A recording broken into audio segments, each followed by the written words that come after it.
Hello everyone, welcome back to my channel. So it has been very long time that I have not uploaded any video, but it's high time to upload because आपका जो exam होता है वो NEET के through होता है and only 15 days are left for the NEET 2025 exam. So it is very necessary to upload a video now क्योंकि आपकी जो शॉर्ट लिस्टिंग होने वाली है MNS 2025 के लिए वो नीट के स्कोर के बेसिस पर ही होगी. And in this video we are going to discuss about the cut off marks for the MNS 2025, and let me clear this to you. This cutoff marks will be for the short listing, not for the final merit list. As all of you know कि दो type की cut off होती है MNS के लिए. Firstly for the short listing of candidate and secondly for the final merit list of the candidate. ठीक है, तो in this video we are going to discuss about the only for the short listing. मतलब कि कितने marks पर आपकी short listing हो सकती है. शॉर्ट लिस्टिंग का मतलब क्या होता है कि शॉर्ट लिस्टिंग ये हो गया कि इतने मार्क्स आपको एटलीस्ट लाने हैं नीट में, इसके बाद ही आप एमएनएस की जो इंटरव्यू होता है, मेडिकल होता है एंड आपका जो सीबीटी का एग्ज़ाम होता है उसके लिए एलिजिबल होते हैं. मान लो कि अगर कोई शॉर्ट लिस्टिंग के कट ऑफ मार्क्स से कम स्कोर कर रहा है, ठीक है, तो उसका क्या होगा कि वो एलिजिबल नहीं होगा एमएनएस के सीबीटी एग्ज़ाम के लिए. ठीक है, अगर शॉर्ट में एक्सप्लेन करूँ तो ये हो गया कि जैसे अगर उन्होंने शॉर्ट लिस्टिंग की cut off they the, for example short listing की मान लो 500, ठीक है, तो अगर कोई बच्चा लेस देन 500 स्कोर कर रहा है, ठीक है, तो वो क्या होगा, फिर वो एमएनएस का सीबीटी नहीं दे पाएगा, इंटरव्यू भी नहीं दे पाएगा और एमएनएस का मेडिकल की जो भी एग्ज़ाम्स होते हैं वो भी नहीं दे पाएंगे, है ना. तो कुछ बच्चे अभी जो मैंने देखा है काफ़ी ये चल रहा है कि मैम एमएनएस की तैयारी कैसे करें, या फिर ये बहुत टाइम से चल रहा है ना कि एमएनएस की तैयारी करने लग जाते हैं, इंग्लिश पढ़ते हैं और रीजनिंग पढ़ते हैं, इंटरव्यू की तैयारी करते हैं, मेडिकल के लिए भी प्रिपरेशन करते हैं, बट उनका जो नीट का स्कोर है बहुत कम आ रहा है, जैसे 250, 300, 350, 400, 450, and that is not sufficient. ठीक है, इवन 450 इज़ नॉट सफिशिएंट. 2025 में और 24 में 450 वालों को वहाँ शॉर्ट लिस्टिंग के लिए बुलाया तक नहीं गया था, तो उनको एमएनएस की सीट मिलना तो बहुत दूर की बात है. जब बच्चों को वो शॉर्ट लिस्टिंग इंटरव्यू के लिए बुलाएंगे ही नहीं तो उनका फाइनल मेरिट लिस्ट में नाम ही कैसे आएगा. ठीक है, फाइनल मेरिट लिस्ट में वही जाते हैं जो शॉर्ट लिस्टिंग वाले कट ऑफ मार्क्स को क्लियर करके और फाइनल मेरिट लिस्ट में भी टॉप पर आते हैं. मतलब उनका नीट का स्कोर बहुत ज़्यादा अच्छा था, उनका इंटरव्यू बहुत अच्छा गया, जिनका सीबीटी का एग्ज़ाम बहुत अच्छा गया, जिनका जो मेडिकल थे वो मेडिकल ही पढ़ते.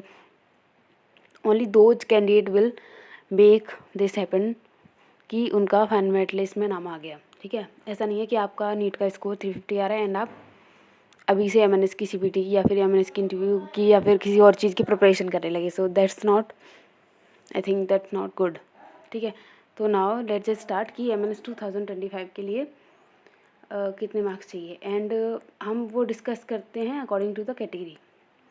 ठीक है, कैटेगरी वाइज वो डिस्कस करेंगे. अब इसमें मुझे बताना है कि जैसे जनरल, ओबीसी और डब्ल्यूएस, एससी एसटी और एनसीसी, ये सारे कैटेगरी के बच्चे पार्ट लेते हैं. तो इसमें जो जनरल वाले बच्चे होते हैं वो ईडब्ल्यूएस वाले और ओबीसी वाले ये सेम मानो अपने आप को. ठीक है, इनके लिए कोई रिजर्वेशन नहीं होता. ठीक है, इनके लिए रिजर्वेशन नहीं होता. एंड अगर किसी को पता करना है कि रिजर्वेशन कितना होता है तो आप मेरी बाकी की रिजर्वेशन वाली वीडियो को चेकआउट कर सकते हैं. मैंने काफ़ी अच्छे से एक्सप्लेन किया है एंड मैं उसका वीडियो का लिंक डिस्क्रिप्शन बॉक्स में भी दे दूँगी, तो उसको देख लेना. Then you all your doubts will be cleared. ठीक है, तो इसमें अब बात करते हैं कि जनरल, ईडब्ल्यूएस और ओबीसी वालों को कितने मार्क्स चाहिए. ठीक है, ईडब्ल्यूएस को कितने मार्क्स चाहिए इन 2025. तो इनको पहले बात कर लेते हैं. 2024 में इनको जो मार्क्स चाहिए थे वो चाहिए थे 485+. ठीक है, इसमें वो सिर्फ शॉर्ट लिस्ट हुए थे. तो इन 2025 कितने चाहिए होंगे. इन 2025 एटलीस्ट मैं बता रही हूँ आपको, या तो 500+, या फिर अगर जिस तरीके से कट ऑफ बढ़ रही है वो होगा 520+. इतने मार्क्स मतलब बच्चों को चाहिए ही चाहिए कि वो सिर्फ शॉर्ट लिस्ट हो सकें. ठीक है, तो शॉर्ट लिस्टिंग होने के बाद फिर वो एमएनएस का इंटरव्यू देंगे और मेडिकल की जो भी टेस्ट होते हैं वो देंगे और इंटरव्यू देंगे और सीबीटी देंगे. अब देखते हैं एससी एसटी और के लिए भी, इनके लिए भी मैं कहूँगी कि 500+ ले लो. शॉर्ट लिस्टिंग के लिए इतना ले लो, इतना ही जाएगा. ठीक है, अब आते हैं एनसीसी वाली के लिए. एनसीसी के लिए इसको अराउंड ले लो 480 या फिर इनको भी 500+. ठीक है, मतलब कहने का मतलब ये है कि अगर आप ओवरऑल व्यू देखो तो जनरल, EWS और OBC ये तो 520 प्लस ले लो, SC ST 500 प्लस ले लो, और NCC वाले कैंडिडेट्स भी कितने ले लो, 500 प्लस ही ले लो।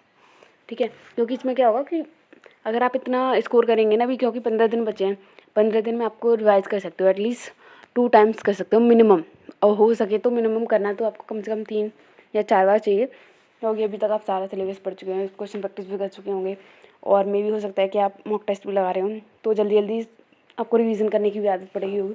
तो मिनिमम मैं कह रही हूँ कम से कम 2 बार रिवाइज कर सकते हो, तो हो सकता है कि इतना स्कोर आप कर लो उसमें। ठीक है, इतना स्कोर करने के बाद में आप फ्री हो जाओगे, मतलब चलो ठीक है इतना कर लेते हो तो उस टेंशन से फ्री हो जाओगे कि शॉर्ट लिस्ट होंगे या नहीं होंगे, अगर नहीं हुए तो, अगर हो गई तो, मतलब इसी बच्चे में ना, जब बच्चे ये टेंशन में रहता है ना, तो वो जो टाइम पीरियड होता है ना MNS की CBT प्रिपरेशन के लिए, इंटरव्यू के लिए और मेडिकल के लिए, वो अच्छे से कर नहीं पाता है। तो कभी कभी क्या होता है कि अच्छा स्कोर करने के बाद में भी वो फिर फॉर्मेट लिस्ट में अपनी जगह नहीं बना पाता है, क्योंकि वो टेंशन में रहता है कि यार पता नहीं कितना मार्क्स आएंगे, पता नहीं कितने मार्क्स आएंगे, पता नहीं कितने मार्क्स आएंगे, तो ये रहता है उसके दिमाग में, फिर वो अच्छा स्कोर कर नहीं पाता है।